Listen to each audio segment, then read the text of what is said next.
These guys are fine, but maybe these are a little more interesting. I'm Chris, this is Offbeat Builds, and today I'm showing you how to kitbash 4 lesser spotted Space Marine chapters as inspiration for your Warhammer 40,000 builds. The Exorcists are a demon-hunting bunch of hardnuts that maintain close ties with the Inquisition, so I'm building a Blade Guard veteran with quietly inquisitorial vibes. I wanted robes because robes means mystery, so the Dark Angel's Inner Circle lads were the obvious starting point. Obvious, except for the Dark Angel knife emblem on the chest, which was carefully cut away with a hobby knife. Don't worry about the mess, that'll be hidden later. I wanted a commanding stoic pose, as demonstrated by Brother Globeface here. So I made use of the standard bearer arm from the Inner Circle kit, with the Dark Angel iconography removed, first with a sharp blade, and then tidied up with a fiberglass brush. The hand from the standard bearer was at the perfect angle, so that was liberated from the inanimate plastic rod and drilled with a 1mm bit. The weapon itself was created from 2 Inner Circle swords, though you could use the grip from anything appropriate really. The sheath sword in the Dark Angel kit was useful however, since there's no need to cut away bits of hand from the crossguard. Back in Handland, I inserted a pin made from Clippy's best bits and proceeded to add the crossguard, blade and handle. The arm was joined to the torso, since that seems like a pretty popular place to put it, while on the other side a bolter-wielding arm from the Assault Intercessor set was similarly bonded in the conventional way. I slapped on a pair of shoulder pads from the Sternguard kit if you're wondering, and turned my attention to the neck hole. Or I should say, I created a neck hole in order to make the head easily removable for painting, but I didn't. So I will say that the head was donated by one of the Age of Sigmar Stormcast Liberators. Speaking of which, I liberated this candle holder from a Sisters of Battle power pack, since demon hunting Space Marines are all about the cozy vibes. Any suggestion that this is just another example of me gluing random bits to the top of Space Marine power packs is frankly outrageous. With the pack safely bringing up the rear, I turned my thoughts to this Blade Guard veteran's shield, which didn't really take very long since I already had a Stormcast Liberator sprue on my desk. And all that was left to do was play a game of hide the knife, in this game with a Greebly that I'm pretty sure came from one of the Black Templar sprues. And there's my finished Exorcist. You may notice that he's gained a servo cherub thing, and honestly I would have shown you the footage of attaching this wonderful Sisters of Battle accessory, but apparently the footage was purged from the record. Sorry. Let's make a mutant. Some Space Marines of the Black Dragon chapter are afflicted with bony growths on their head and forearms, and being spiky, they're press ganged into the role of jump pack equipped assault troops. During a rare bout of using a kit as it was intended, my Jump Intercessor started out as a Jump Intercessor, using the body and torso of said kit, though the Tactical Rock did have to go, since I'd soon be replacing it with a Tactical Mound. I'm a big fan of using cork as a basing material, but miniatures really do need to be pinned down in order to survive the perils of the Mark I human hand. I spent a lot of time trialling wings for my Black Dragons, and landed on those from the Stormcast Prosecutors. The locating pin was snipped and both halves joined together before getting on with the jump pack. This required some fairly significant surgery to make space for the wings on the rear. The lower circular section was removed, first by scoring the part with a knife, and then savaging the bulk of the material with clippers. Once bonded in place, this proved to be a pretty much perfect fit for the top of the mounting plate of the wings, which is nice. At this stage, I trial fit the wing and jump pack assembly in place, but left it separate for painting. You can't have an unarmed dragon, so the right arm was sourced from the Jump Intercessors box, while over on the left hand side, I needed something pointier. This started out with a Jump Intercessor arm, and the fist from a Sword Brethren model. Other fists are available.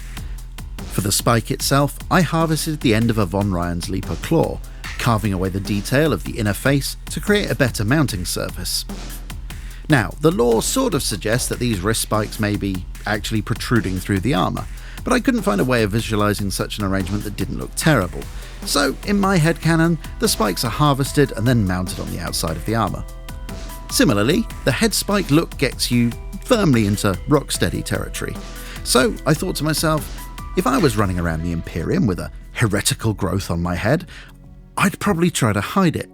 Hence the hooded head from one of the Inner Circle veterans. Anyway, here's the finished Black Dragon in all of its not just a phase glory.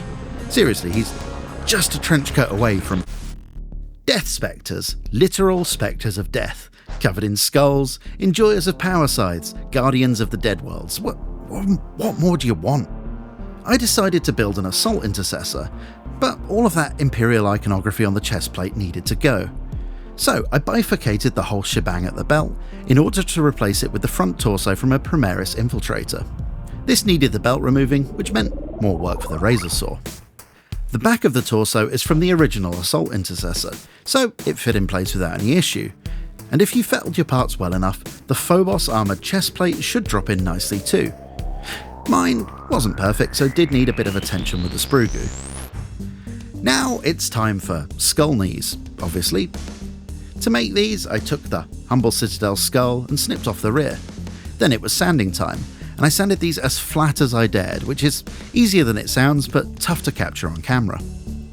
Back to the model, and the knee pads needed flattening to accept the skulls, which, thanks to the positioning of the top of the leg armour, can really only be done with some precarious cuts.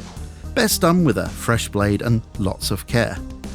Once a flat plane had been established, I finished things off with a file, which is significantly less nerve-wracking. As you would expect, the skulls are then bonded to the knee pads, and the edges blended in with a little bit of sprue goo. This can be teased into place with a second coat of liquid cement, which limits the amount of cleanup necessary afterwards. My assault intercessor needed a chainsword, which I liberated from an assault intercessor arm. I then bonded this to the remains of one of the Inner Circle arms that donated its sword to the Exorcist build earlier on in the video. Once the two parts were bonded together and placed onto the model, this left me with a pretty sweet pose that you just don't often see on Space Marines. Neat. A couple of Sternguard shoulder pads finished off the main part of the model, alongside a head from the Primaris Reavers kit, chosen for its skull mouth. Bit on the nose, but you know. Then it was time for the power pack and whatever greeble would inevitably adorn it. In this case, I pillaged a trophy rack from the Khorne Jackals set, which is suitably death-coded. This only needed minor alterations to fit the model, which was handy. Since Brother Mort is two-handing an Astartes hedge trimmer, I felt it was important to include a holstered bolter, as well as a pair of knives from the Reavers kit, just because. Okay, so he's a bit Legion of the Damned without the fire, but as we're about to learn, fire is important. These combustion enthusiasts are big readers, and like most bibliophiles, their true purpose in life is to purge the universe of heretical texts and, presumably, any movie adaptations. I decided to build a Sternguard veteran because I fancied a change, and once again the body and legs came from the official kit of the thing that I'm actually building, something that makes me deeply uncomfortable. So I made a massive left turn and swapped out the supplied belt greavely with one from the Sword Brethren kit, though I did need a drop of sprue goo to hide its origins. Speaking of hiding things, I'm no fan of the Crux Terminatus on the chest plate, so that met its fate at the hands of a fresh scalpel blade. After taking care to avoid obliterating all of the rivet detail, I got to work with a fiberglass pencil to smooth things over. Next up was the head, and I wanted something a bit chunkier than the standard Space Marine helmet. I think this example is from one of the Space Marine flyer kits, and it looks rather fitting, despite its non-Primaris origins. The standard long-range barbecue from the Sternguard kit was used because, well, frankly I just liked the pose, and that's as good a reason as any. The arms were then topped off with a couple of shoulder pads from the Company Heroes kit, which isn't interesting in itself, but when combined with... no, actually, it's just not interesting. Anyway, I wanted my Flame Enjoyer to be a bit more diesel punk, so I found a couple of exhaust flamer things in the Penitent engine kit, clipped them away from their new former place of residence, and secured them a new life atop the power pack. In my mind, all that Promethean needs a bit of a vent from time to time, don't we all?